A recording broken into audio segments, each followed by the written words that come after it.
All right, we got some emails going, got some coffee, gonna make some notes. You ready to go?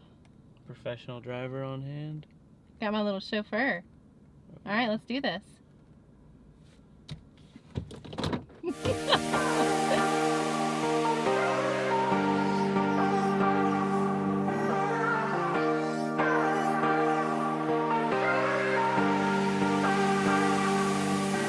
What's up, guys? We just got our rental car and we are heading to Mon Ami Bridal Boutique over in Costa Mesa in California. It's about an hour away from here. We have lots of errands to do as part of a styled shoot. You know, you got a lot of vendors and we got to get the dress, rentals. We have a huge SUV here that we are gonna pack 6 chairs in and a 6-foot table, and then we are going to pick up the suit. So let's go.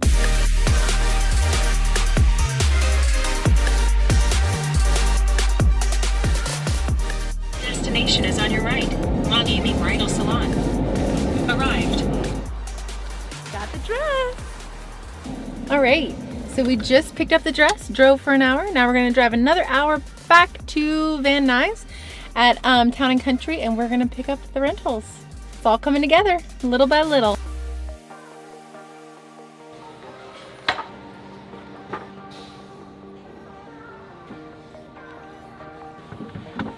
You try to lift the second one? Yeah, like that. Perfect.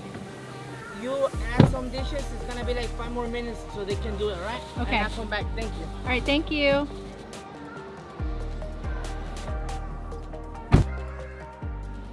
Oh man, we have 2 of our 3 items done. You want to check out our current situation?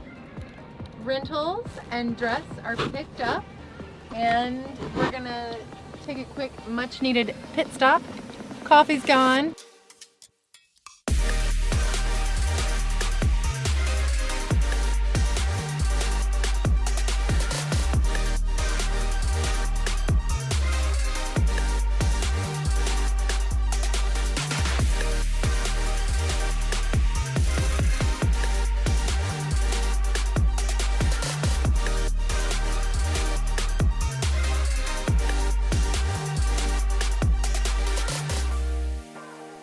So it is now 7:05. We have been adventuring California, picking up rentals and all of that since 8 o'clock, since we landed. We found out that Point Doom is not going to work out, but El Matador Beach is gorgeous. A lot of people, but I think that we can work around it. Greystone Mansion was beautiful. Sorry you guys didn't see it. They were pretty strict on filming and photography. It's gonna be amazing. I got to see some florals today, and gosh, it's just gonna be epic. Can't wait for you guys to see more. So we've been planning the shoot for a really long time now, maybe 2 months. So the inspiration for the shoot is old world romance at the seaside. It reminds me of the south coast of England, where you have manors just sprawling down to the coast. The first day, as you may have seen, we drove all day long, picking up rentals and the dress and scouting. Yeah, from getting up at, what, 2 in the morning? Yep. Catching our flight. Over here, we landed here at 8 in the morning, got our rental SUV, I guess, and we drove around LA all day, picking up rentals, scouting out Greystone Mansion. We went to 2 different beaches, Point Dune Beach and then Doom. And then El Matador Beach, which is the one we actually chose to use for the shoot. So the next day was the shoot day. How else would you say it? The big day. The big day. So it was just kind of surreal. You know, you wake up on this day that you've been planning the shoot for months, and it's finally here. And I mean, this shoot we were super excited about. I mean, holy cow. You know, and so we chose Greystone Mansion, where that is the beautiful mansion where they're getting ready and seeing each other and spending some time together. It was really great. The models just had the perfect look, and it was just really nice to see it all come together after so much planning and visioning of the shoot. we really wanted to make sure to get some of those main shots that publications look for. So I began first with the bride and shooting her hair and her makeup and getting shots that showcase like her ring, her earring, and the crown all together. Just shots that really show the style. Since this is inspiration, a lot of brides are gonna be interested in what shoes we chose and the dress and the details. And so it's really important to nail those shots. I find that whenever I do those shots first, I'm able to be more creative with posing and the way that I'm telling the story and the connection of the couple. It also kind of gives them a chance to warm up to the camera versus being with a male that she's never modeled with. And even if it is a real couple, just kind of being in front of the camera a little bit, it allows the person to just kind of get accustomed to it before they're in any kind of intimate situation. Yeah. From there, we knew we wanted to shoot the back side of the house with the beautiful windows. It's very, you know, since we were doing the seaside shoot, the tones were more cool versus warm. And of course we did shoot the beautiful epic trees and some of those warmer tones, but our main focus was really the cool tones. And so those are mostly on the back side of the house. However, we chose to shoot in a beautiful passageway where it was mostly shaded, had this beautiful gate that really went well with this old world theme. And there was even a really interesting spot where they had this carving on the wall that was really great. So we were able to play with shadows in this kind of backlit area. So it was able to get a little bit more moodier shots. And so then we went around, we gave some time, went around to the back of the house where there was lots of light still. But there was one corner that had been shaded. So we chose to use that in order to get some really nice tones. And it was really awesome. I noticed at one point as they were walking while Devin was shooting, where and this is after I took my shots of them coming towards me, I saw their reflection in the glass. And it's always interesting to get shots that you don't see a lot, and so trying to be creative and looking for those moments even whenever you're not shooting can sometimes give you really awesome ideas. Yeah, just bouncing off of each other and using our own, you know, creative shots and posing to help each other make the most out of it. A lot of times after I get my shot, Devin will step in and he'll start shooting his own more curated shot. And while he does that, I've learned that I need to keep shooting, because a lot of times I see angles or moments that maybe I missed the first time that really give me an opportunity to get a shot that is so unique and I never would have thought to do so otherwise. So after our short time at Greystone, we loaded up and made our way to the beach. We had about an hour drive in traffic once again. But anyway, so we showed up to the beach. It was like an hour and a half. Yeah. It was an hour and a half. It was at least, I think probably 3 hours. I would say at least 5 hours. Maybe 10. Okay, just kidding. Okay, come on. At least 20. No. Okay, so we show up at the beach. We showed up at El Matador Beach. Got there, we started scouting it out. We found the perfect spot to do the ceremony, kind of replaced the idea we had at the mansion, but it ended up, in my opinion, working out better than how we thought, because it tied the two together a little bit better, and it gave us a beautiful backdrop of the California coastline. It was amazing. Yeah.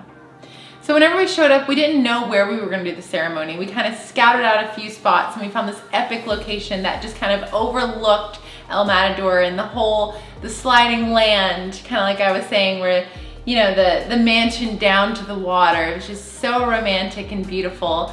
And like he said, you know, a lot of times, and I'm repeating it my own way, we didn't know what we were going to do though, because the spot that we chose had such strong wind.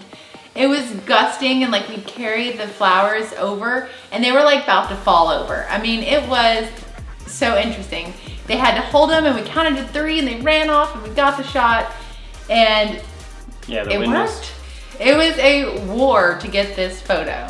Yeah, it was you almost didn't get your shot. Yeah, it was like an hour prep just to get this like ceremony. 5 minutes maybe of shooting the ceremony without the wind blowing over the flowers, and yeah. But it was worth it, totally. It was so gorgeous, and the wind was blowing with her hair. It just so beautiful.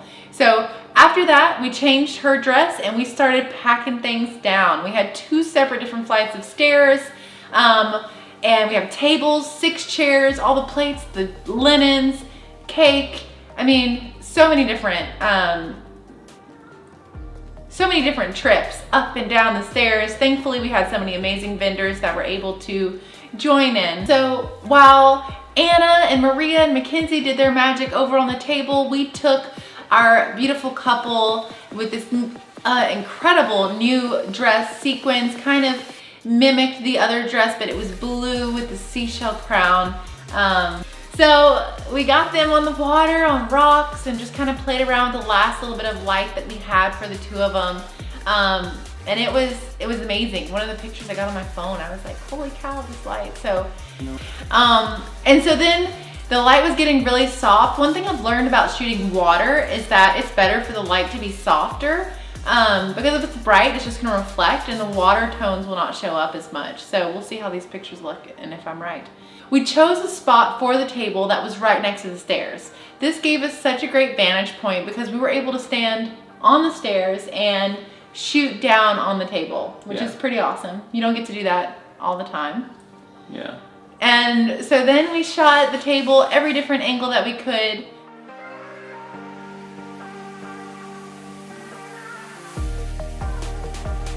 I think style shoots are so important because it gives you a chance to really be creative. There's no, I mean, there's a timeline, but there's no families waiting on you, and you don't have to worry about anything else because everyone is there for the photos. It's not about, and the weddings are amazing and I love them, and you grow in such a way that you don't grow in style shoots.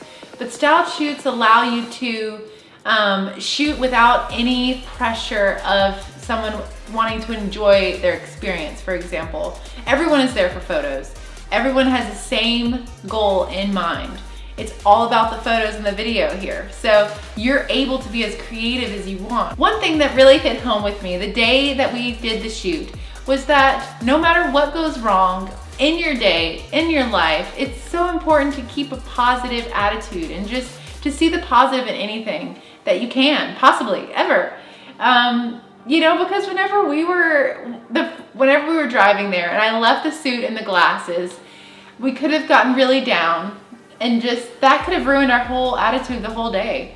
And then whenever we got there and we couldn't do the ceremony there, oh man, you know? Yeah, we've been planning it for months, you know, that could have really thrown us off.